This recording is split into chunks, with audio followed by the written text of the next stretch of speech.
je ne manquerai de rien.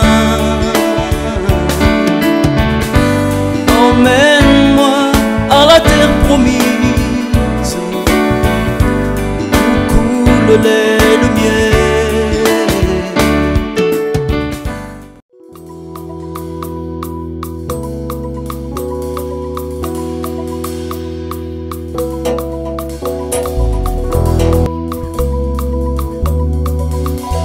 Très ravi de vous retrouver, chers jeunes, et d'avoir ce moment dans l'Évangile.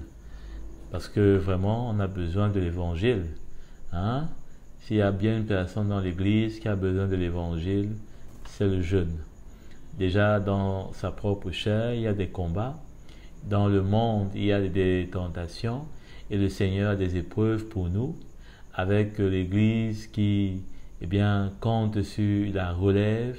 Hein? Si le Seigneur tarde un peu peut-être, mais là ça veut dire que le jeune n'a pas droit au sommeil, mais il doit être éveillé plus que tout dans ces derniers temps qui sont chauds, qui passent vite, hein, et qui sont vraiment éprouvants, hein, pour notre foi.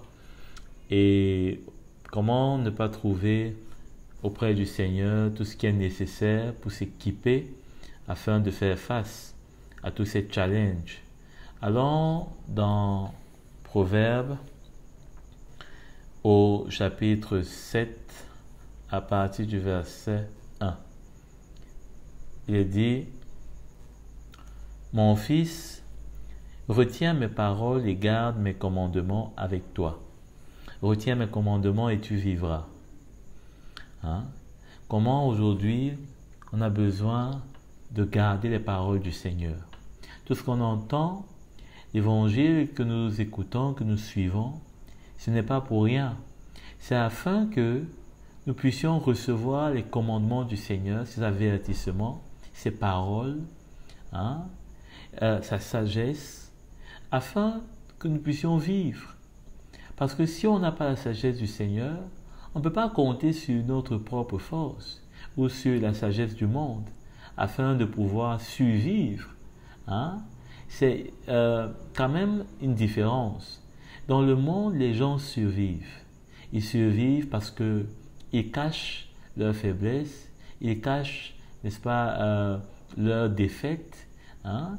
Ils se cachent derrière de bons parfums, derrière de beaux habits, derrière de beaux maquillages, derrière de jolies photos, et derrière tout cela, hein, comme un voile, il y a une personne qui est derrière, qui a peur, qui n'a pas d'espérance pour l'avenir, ne sait pas à quoi s'attendre pour l'avenir, qui marche au jour le jour comme une personne qui est atteinte de démence et qui est en fait remplie de misère. Hein? C'est ça le monde. Quand on voit les gens dans le monde, on a l'impression, hein, qu'ils sont heureux, mais dans le fond, hein, si on pouvait voir leur détresse quand ils sont seuls, hein, leurs rêves, hein, on verrait sûrement qu'on est plus heureux, hein, avec notre Jésus. Hein, on est plus heureux. Et le Seigneur veut donc pour cela qu'on puisse considérer, hein, ses commandements. Il dit: garde mon enseignement comme la prunelle de tes yeux. La prunelle, c'est-à-dire quelque chose qui nous tient, hein, plus que toute autre chose à cœur. Hein, la prunelle de tes yeux. Attache-les sur tes doigts, écris-les sur la table de ton cœur. Hein, dis à la sagesse: tu es ma sœur. Hein, c'est-à-dire que finalement, que sa parole, hein, que tout ce qu'on entend de l'Évangile pour nous enseigner, pour nous instruire, devienne comme notre trésor. Hein, qu'on puisse chérir cela, qu'on puisse avoir et mettre de la valeur sur les enseignements, sur les encouragements, sur les commandements, les paroles du Seigneur. Hein? Parce que si on ne met pas de la valeur dessus, eh bien, on ne pourra pas considérer l'importance, le sérieux de ce que ces paroles nous disent. Parfois, on peut écouter un message et on se dit, c'est super, on a compris, mais est-ce que on a mis de la valeur sur cet enseignement? Est-ce qu'on a vu avec évidence comment cet enseignement peut nous sauver? Comment est-ce que cet enseignement est capable de nous empêcher de tomber dans un piège? Ou alors est-ce que ça simplement éblouit notre connaissance? Peut-être c'était un passage qu'on ne connaissait pas. Peut-être c'était une explication qu'on ne comprenait pas. Et maintenant qu'on a compris, eh bien c'est simplement là que nous sommes éblouis, que nous sommes émerveillés. Et Amen, gloire à Dieu. Mais dans la suite, nous n'avons pas attaché ça à notre cœur. C'est-à-dire que nous n'avons pas fait de ça quelque chose qui finalement, c'est du sérieux. C'est vital. Et nous n'avons pas mis ça comme maintenant notre lumière sur le sentier où nous allons marcher. Nous n'avons pas gardé cette parole pour qu'elle puisse porter du fruit. Nous l'avons perdu parfois à peine même que la réunion est terminée, on a perdu le message. Donc, ce n'est pas ce que le Seigneur veut. C'est pourquoi il dit que ça devienne une prunelle à nos yeux, et que la prunelle, c'est quelque chose qui vraiment, à chaque minute, on va regarder. C'est comme aujourd'hui dans nos téléphones, nous avons une facilité à vouloir regarder à chaque fois, est-ce qu'un message est entré, est-ce qu'un like est entré, surtout quand on vient de mettre une nouvelle photo, on est en train de regarder à chaque instant, sans compter si on a plusieurs comptes à gauche et à droite, on est quasiment réglé sur le téléphone. Mais le Seigneur voudrait plutôt que nos yeux soient réglés sur sa parole, qu'on soit toujours en train de rechercher et de donner l'attention à son esprit pour qu'il nous enseigne, pour qu'il nous parle, pour qu'il nous dise ces choses que forcément on ne va pas entendre de la bouche d'un homme, mais qu'on va vraiment recevoir de lui. Et avec cela, il va écrire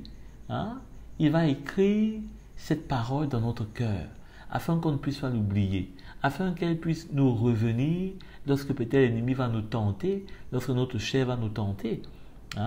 Donc ça demande de pouvoir être vraiment engagé, parce que quelque chose que tu vas attacher sur tes doigts, ça veut dire que finalement, tu seras conscient à chaque fois qu'il y a quelque chose que tu as en main. Donc ça veut dire que cette parole-là ne doit pas être quelque chose qu'on va peut-être retrouver le dimanche matin seulement, ou qu'on va retrouver seulement dans une réunion, mais c'est quelque chose qu'on va être avec tout le temps. Ça sera avec nous, et nous serons avec cette chose-là, cette parole-là. Nous n'allons pas être des jeunes chrétiens qui sont religieux, mais des jeunes chrétiens qui sont vivifiants et vivants, parce que la parole de Dieu, la parole vivifiante de Dieu est en eux. Amen. Nous serons des chrétiens vivants, nous ne serons pas morts. Et si même nous sommes morts au monde, comme l'apôtre Paul le dit, nous sommes morts au monde et le monde est mort pour nous. Amen. C'est d'ailleurs pourquoi l'apôtre Paul dit, mort quoique vivant. Amen. Alors, au verset 4, il dit donc, dis à la sagesse, tu es ma sœur. Donc, ça parle d'une familiarité, ça parle maintenant d'un rapprochement, d'une communion qu'on doit avoir pour rechercher et pour aimer la parole de Dieu. C'est pourquoi maintenant elle va finalement être comme notre sœur, parce qu'elle nous est proche. On n'aura pas une Bible qui aura la poussière, ou alors un téléphone dont l'application Bible ne peut même pas s'ouvrir parce que depuis le jour où on a téléchargé ça, on n'a pas mis à jour et finalement ça ne marche plus. Il dit et appelle et appelle l'intelligence ton ami. Hein? L'intelligence ton ami. On cherche des amis dans le monde, on cherche à faire des relations dans le monde, hein, à gauche et à droite, des personnes qui nous intéressent, des personnes à qui on intéresse, etc. Mais le Seigneur nous donne des amis, hein, il nous donne des sœurs. Hein, la sagesse, hein, déjà, est une sœur. Hein, en dehors, bien sûr, de nos sœurs dans le Seigneur. Mais la sagesse est aussi une sœur. Hein, l'intelligence est aussi, hein, un ami. Et nous ne devons pas négliger cela. Parce que si nous négligeons que la sagesse qui vient du Seigneur est notre sœur et que l'intelligence est notre ami, nous allons chercher beaucoup de choses dehors. Et c'est cela qui va nous perdre tout notre temps. On aura tout le temps à discuter à gauche et à droite, à écrire, à faire ceci, hein, à être toujours sur notre téléphone. Et tout le temps va être perdu. Et finalement, c'est la défaite qui va nous attendre au bout. Hein, quand nous serons seuls, quand nous serons tentés, c'est la défaite qui va nous attendre. Mais si on s'attache à notre ami, hein, notre ami qui est l'intelligence, et notre sœur qui est la sagesse, le Seigneur, c'est sûr, avec ces amis-là, nous serons en sécurité. Le Seigneur va nous mettre en sécurité parce que de tels amis, ce sont des amis qui ne vont pas nous exposer aux attaques de l'ennemi. Ce sont des amis qui ne vont pas nous exposer aux pièges du monde, mais qui vont nous garder. Hein? Qui vont nous garder lorsque nous serons en danger. Hein? Au verset 5, il dit « Pour qu'elle te préserve de la femme étrangère et de l'inconnu au discours flatteur. » Ben, c'est comme s'il y avait déjà lu ça, mais c'est évident, c'est clair, c'est ce qu'on disait tantôt. Donc, elle va nous préserver, hein, de la femme étrangère, hein, ça parle du monde, ça parle de ce qui est dans le monde, de cette séduction, hein, de l'inconnu au discours flatteur. Hein. La chair, par exemple, qui est là, le vieil homme, hein, avec ses pensées, hein, avec son discours, hein, il va nous flatter, il va vouloir nous amener à faire ses désirs. Eh bien, on doit pouvoir, n'est-ce pas, se protéger, être préservé de cela. Et le Seigneur nous montre, eh bien, des outils pour pouvoir être en garde. Au verset 6, il dit « Alors que j'étais à la fenêtre de ma maison et que je regardais à travers mon treillis, j'ai vu parmi ceux qui manquent d'expérience, j'ai remarqué parmi les jeunes gens un garçon dépourvu de bon sens. » Voilà ce que le Seigneur fait comme constat. Il dit qu'il s'est placé à la fenêtre de sa maison, hein, sûrement depuis le ciel. Il nous a regardé, il a regardé la jeune fille, il a regardé le jeune homme et il s'est dit, ce jeune garçon manque de bon sens. Et sûrement que ce jeune garçon, c'est déjà parce que il n'a pas considéré les paroles du Seigneur et il n'a pas chéri et vu en la sagesse une sœur avec qui marcher, avec qui demeurer, hein? Un ami comme l'intelligence qu'il peut écouter. Hein? Il a plutôt pensé que, eh bien, comme il y a des amis sur tels réseaux sociaux, tel voisin, eh bien, tel voisin à côté de chez lui, tel camarade dans son école, bah, il s'est dit, c'est un bon ami, il est sympa, il est cool, il est bien éduqué, etc. Hein? Finalement, c'est avec notre propre sagesse qu'on a commencé maintenant à nous faire des amis, qu'on a commencé à nous laisser prendre par les apparences et que on s'est fait des sœurs et des frères, hein? Des copines et des meilleurs amis, hein? Au dehors. Mais le Seigneur dit qu'on a manqué de bon sens. Pourquoi? Au verset 8, il dit « Il passait dans la rue, près de l'angle où se tenait une de ses femmes. Il prenait le chemin de sa maison. Hein? Là, on a l'impression que c'est une prostituée même, parce qu'elle est à l'angle, c'est une femme, hein? Et on aura sûrement la confirmation plus bas. Il dit, c'était au crépuscule, en fin de journée, au moment où viennent la nuit et l'obscurité. Vous voyez? Donc, il n'y a qu'une femme prostituée pour se tenir dans ce moment-là, à cette place-là. Hein? Il dit bien, où viennent la nuit et l'obscurité. La nuit et l'obscurité, ce sont des choses que nous voyons aujourd'hui, hein, venir à grands pas, hein, à grands pas. Les ténèbres qui sont en train, comme une marmite en ébullition, hein, de se déverser dans le monde. Hein, et nous sommes là, hein, nous sommes en train de marcher et nous ne savons pas qu'il y a, hein, l'épouse de l'ennemi, l'esprit du monde, hein, qui est à l'angle et qui nous séduit sûrement avec ses grands yeux, avec son grand maquillage, afin de pouvoir nous attraper. Hein. Et il parle comment est-ce que ce jeune homme prenait la maison de cette femme. Hein. La maison de cette femme, c'est-à-dire qu'on se laisse aller dans le monde, dans la maison où il y a les ténèbres, où il y a les œuvres des ténèbres. On ne reste pas, hein, dans la maison du Seigneur, dans l'église, où nous sommes protégés, où la lumière de Dieu brûle, où le feu du Seigneur, hein, purifie tout ce qu'il y a comme iniquité. Non, on se laisse aller à la maison de la prostituée, hein, au monde où il y a toutes sortes d'œuvres qui sont du mal. Hein. Alors au verset 10, il dit, la femme est venue à sa rencontre. Vous voyez, donc il y a une séduction. Le monde cherche à nous séduire. Ce n'est pas simplement que on marchait et puis nous on ne part pas vers le monde, que vous n'alliez pas vers le monde ou que vous alliez. Ce qui est sûr, le monde fait une œuvre de séduction.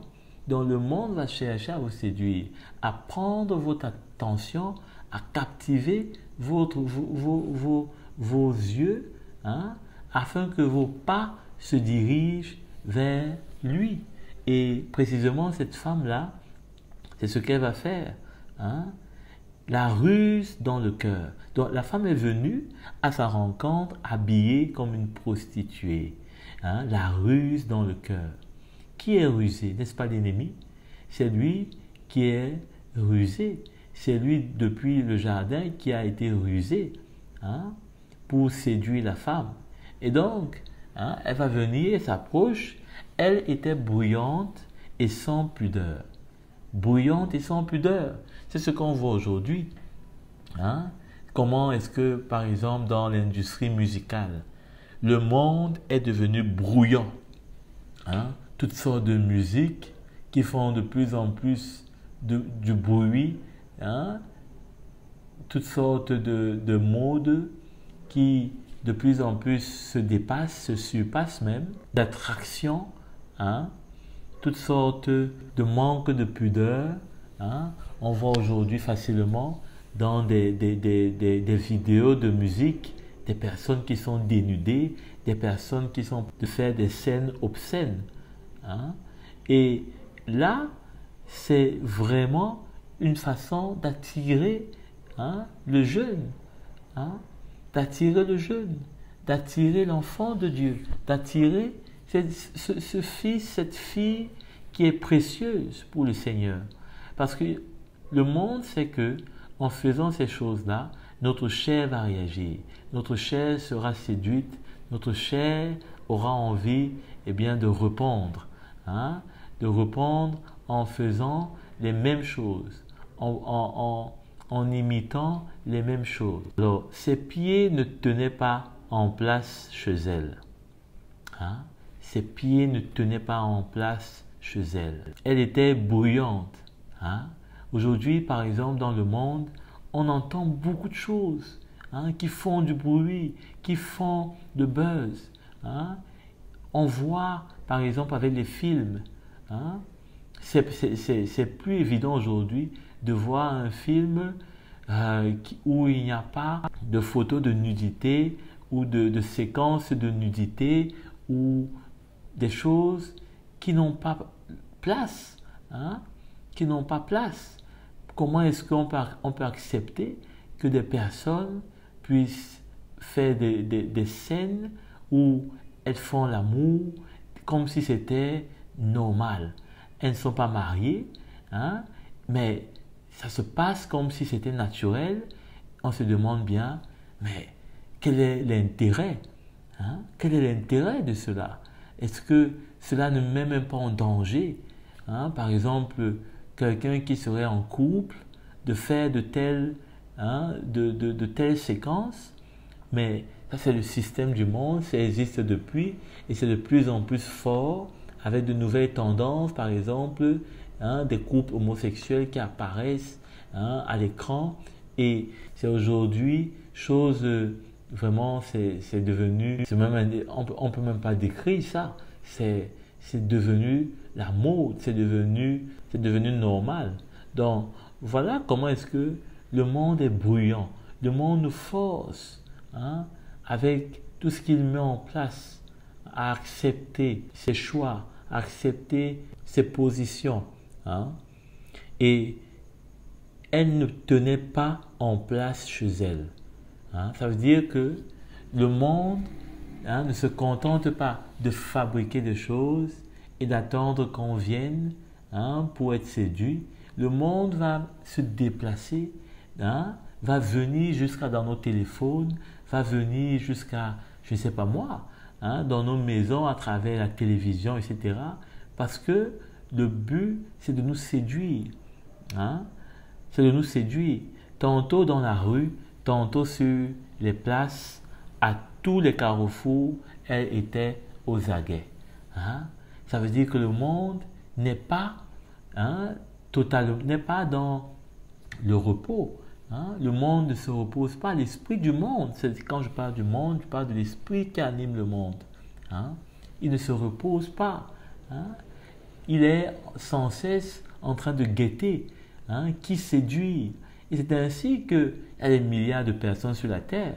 Mais en une minute, est-ce qu'on peut savoir combien de personnes sont tentées, hein, par exemple par la pornographie, par exemple par, je ne sais pas moi, hein, toutes sortes de choses. La mode, hein, les jeux vidéo aujourd'hui qui sont de plus en plus attractifs.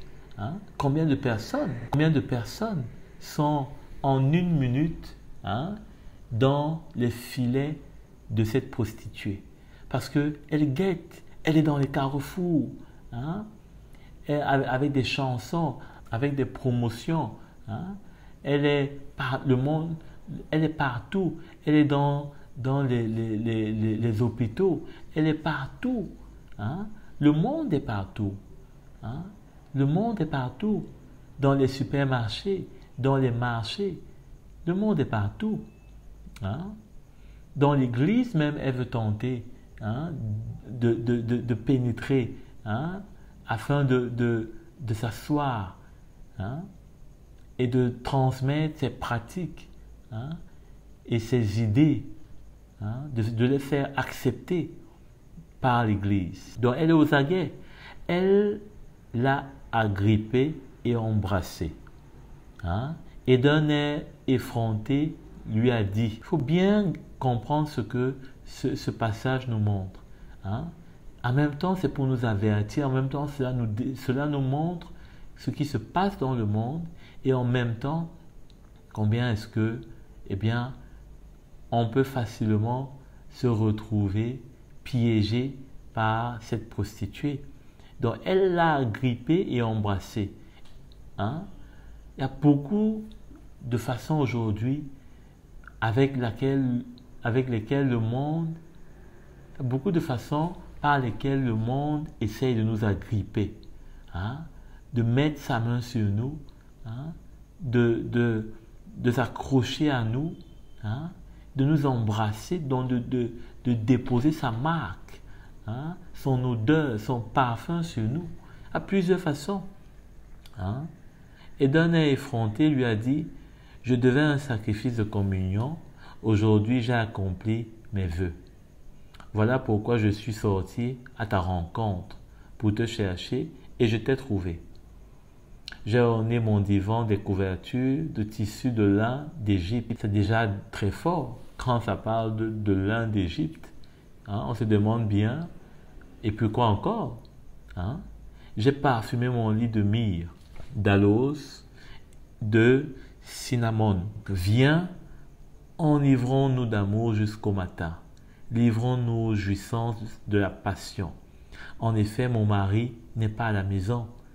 Il est parti pour un voyage lointain. Il a pris la bourse avec lui. Il ne reviendra à la maison qu'à la pleine lune. Hein?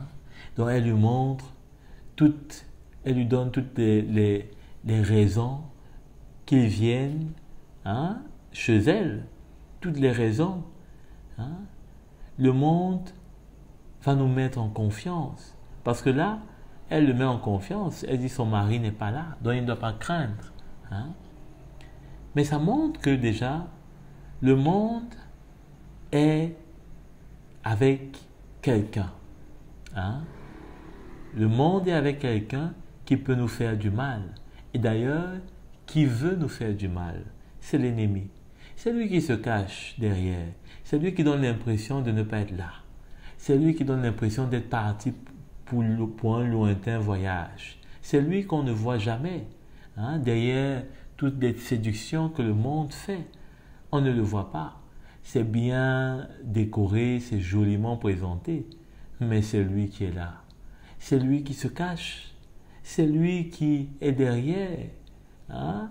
Toutes ces nouvelles technologies, hein, qui semblent, hein, nous attirer, hein, pour manger nos argents au lieu de donner pour l'œuvre du Seigneur. On est dans la course, hein, du neuf et de ce qui est d'actualité. Hein? On n'est pas avec la course de la foi, on est avec la course du monde. Et c'est comme ça que cette prostituée, hein, veut nous garder dans sa maison, puisque apparemment, tant que son mari n'est pas revenu, on doit rester avec elle. Mais son mari, il n'est pas bien loin. Il est juste derrière la porte. Il a un couteau et il veut nous égorger. Parce que l'ennemi, c'est son travail. C'est de voler, de détruire, de brûler et d'égorger. Hein? Donc, c'est une menteuse. Hein? Et elle connaît comment est-ce que nous séduit. Hein? Hein? Avec ces tissus en lin d'Égypte, ça parle de ce qui est doux. Hein? On aura toujours l'impression que ce qui est dans le monde est vraiment doux. C'est merveilleux, c'est beau. Hein? Ça a des apparences vraiment enjolivées. Hein? Il n'y a rien a priori qui soit noir. Hein? Quand le monde présente des choses, c'est toujours merveilleux. Hein? Et elle dit que elle devait un sacrifice de communion et elle a accompli ses vœux. Hein? Voilà pourquoi elle est sortie à la rencontre pour chercher, hein, ce jeune homme et elle l'a trouvé. Hein? Et en disant cela, elle veut lui montrer qu'elle connaît, hein, ce qui concerne, eh bien, la loi, donc ce qui est juste devant Dieu, hein, c'est-à-dire donner un sacrifice de communion. Dans la loi, cela était prescrit. Et donc, c'est pour rassurer ce jeune homme encore, pour lui montrer que bien sûr, hein, elle est prostituée, mais elle connaît la loi quand même. Hein, elle connaît la loi. C'est pas comme si c'est une prostituée, elle ne connaît pas la loi, elle méprise Dieu. Peut-être que quelque part, hein, ben, elle montre par là qu'elle a des faiblesses, mais elle connaît la loi. Hein, elle n'est pas si méchante que ça. Elle n'est pas une tueuse, une mangeuse d'hommes, hein, que ça. Et pourtant, c'est bien le contraire. C'est une menteuse. Hein. Elle est comme son mari. Elle veut nous détruire. Hein, c'est un coup monté. Hein, eh bien, ils sont complices. Vous avez déjà vu un film dans lequel, hein, moi j'ai vu un film récemment dans lequel une jeune fille séduit un monsieur qui est marié, hein, avec des enfants, et finalement le monsieur a cédé un soir, puis la femme veut continuer, en tout cas elle lui fait croire qu'elle veut continuer la relation, mais le monsieur prend conscience qu'il a une femme qu'il aime, ses enfants qu'il aime, et il refuse. Or, la femme, en fait, c'est un coup monté avec son amant qu'elle avait préparé depuis le départ. Et le jour où le monsieur marié lui a dit qu'il ne veut plus continuer, elle s'est jetée depuis la fenêtre de la chambre de son hôtel, hein, avec ce monsieur. Et le monsieur a cru que la femme était morte. Et le jeune homme, qui était son amant, a commencé à faire du chantage à ce monsieur.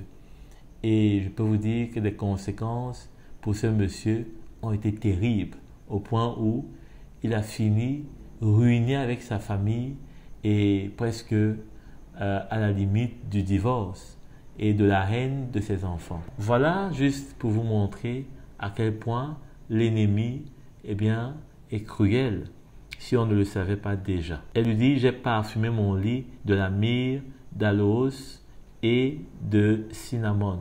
Donc elle lui montre ce qu'il y a de meilleur. Elle lui présente ce qu'il y a de meilleur. Voilà des choses par lesquelles le monde peut nous séduire.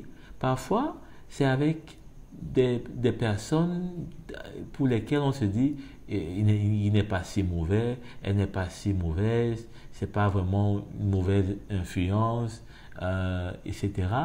Ou alors on se dit ça a quand même de la valeur et tout, on considère la valeur selon la chair, et c'est cela qui nous attire. Hein? On se dit mais le Seigneur n'a rien contre un iPhone, c'est pas moi, un téléphone neuf, nouvelle sortie. Hein? Il n'a rien contre cela. Mais oui, bien sûr, il n'a rien contre cela. Mais il a quelque chose contre ton cœur. Hein? C'est que, eh bien, ces choses ont pris l'amour que tu lui dois. Hein? Et il est un Dieu jaloux. Et c'est pourquoi il te met en garde. Parce qu'il voit, en dehors de cet amour que tu as perdu pour lui, ta fin prochaine, parce que c'est ce que l'ennemi, eh bien, a décrété, hein, de son côté, par méchanceté, par jalousie de ce que Dieu, hein, t'aime, ma sœur. Alors, au verset 21, il dit: elle l'a attiré à force de persuasion. Hein? À force de persuasion. Comme quoi, peut-être parfois, on peut être attiré, on résiste, mais l'ennemi sait que nous sommes faibles dans notre chair. Et si on ne se fortifie pas, si on ne veille pas, hein, si on ne s'attache pas, et que la parole devienne notre sœur, et que l'intelligence devienne notre amie, il sait qu'on va céder à force de persuasion. Hein? Voilà une qualité que le diable a, c'est de nous persuader. Hein? Il ne se relâche pas. Et donc, elle a séduite par la flatterie de ses lèvres. Hein? À force de persuasion. C'est pourquoi il ne faut pas simplement résister peut-être et rester toujours là où la tentation est susceptible d'arriver. Mais il faut résister et fuir. C'est ce que notamment Joseph a fait quand il est arrivé en Égypte. La femme de Potiphar n'a eu de cesse de le tenter. Mais Joseph résistait et ne restait pas simplement à côté de ses lèvres pour lui dire « je résiste », mais il fuyait, au point où c'est sa fuite qui a d'ailleurs permis qu'elle puisse avoir un élément contre lui, un élément de preuve contre lui. Donc, il faut fuir. Hein? Il faut fuir. L'apôtre Paul le dit à Timothée. Hein? Fuis les passions de la jeunesse. Il ne dit pas résiste et reste là. Il ne dit pas tiens bon, ça va partir seul. Il dit fuis. Il faut les fuir. Hein? Il faut fuir ce qui est de l'ennemi. Il faut fuir ce qui a une influence du mal. Hein? Il faut fuir ce qui produit et excite la chair dans notre vie, il faut fuir simplement. Il n'y a pas un autre remède. Hein? Et le Seigneur lui-même viendra et nous soutiendra. Verset 22, il s'est tout à coup mis à la suivre. Tout à coup. Donc ça parle d'une œuvre qui s'est faite dans son cœur et qui finalement a produit ce résultat. Il s'est mis tout à coup à la suivre, tout à coup. Et parfois, c'est ce qui se passe avec nos vies. Hein? L'œuvre de l'ennemi se fait et un beau jour, on se réveille et on n'est plus dans l'église. On est dans le monde. Hein?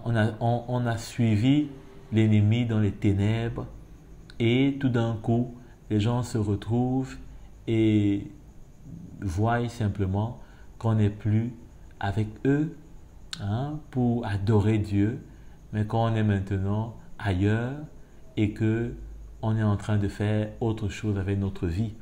Hein.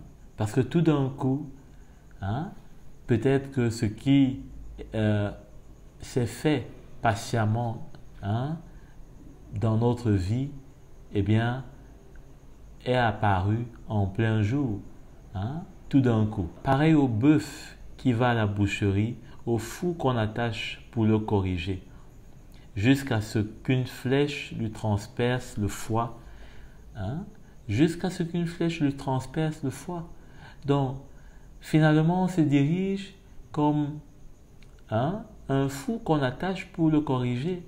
Ou alors, hein, un bœuf qu'on amène à la boucherie. Hein? C'est comme ça qu'on se dirige. On ne sait pas, mais on va vers la mort. On descend vers la mort. Hein? On descend vers la mort. On croit suivre les plaisirs qui nous animent. On croit vouloir profiter d'un instant, d'un moment, mais en fait, c'est la mort qui nous guette. Hein? C'est la mort qui nous guette. Et au verset 23, jusqu'à ce qu'une flèche lui transperce le foie. Hein?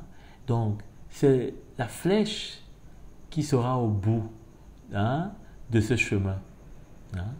Vous voyez donc finalement que le mari, c'est comme si tout d'un coup, il sort de sa cachette et il nous assomme. Hein? Tout d'un coup, il était pareil à l'oiseau qui se précipite dans un piège sans savoir que c'est au prix de sa vie. Hein? C'est comme un oiseau, on ouvre une cage, on met, je sais pas moi, des graines à l'intérieur et l'oiseau vient entrer pour prendre la graine et on ferme la cage.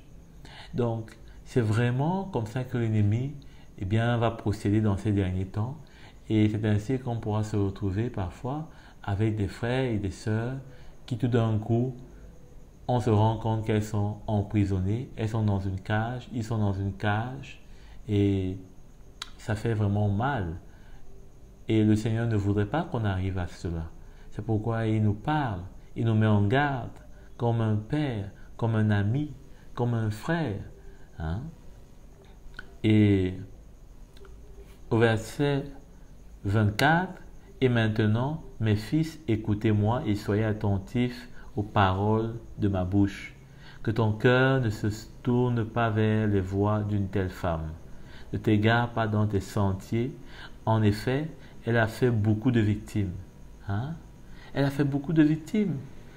L'apôtre Pierre dit que c'est assez d'avoir fait la volonté, hein, de la chair quand nous marchions parmi les païens. Hein? Combien de victimes cette femme a fait, hein, depuis le jardin d'Éden? Combien de victimes? Hein? Combien de victimes nous allons encore permettre qu'elle puisse compter? Eh bien, je crois que déjà, une des victimes qu'on peut empêcher, c'est nous-mêmes. Hein? C'est nous-mêmes parce que le Seigneur voudrait qu'on prenne conscience. Hein? Ne t'égare pas dans ses sentiers. En effet, elle a fait beaucoup de victimes. Hein? Les grossesses précoces, hein? Les familles brisées, hein? les études arrêtées. Hein? Ils sont nombreux, tous ceux qu'elle a détruits.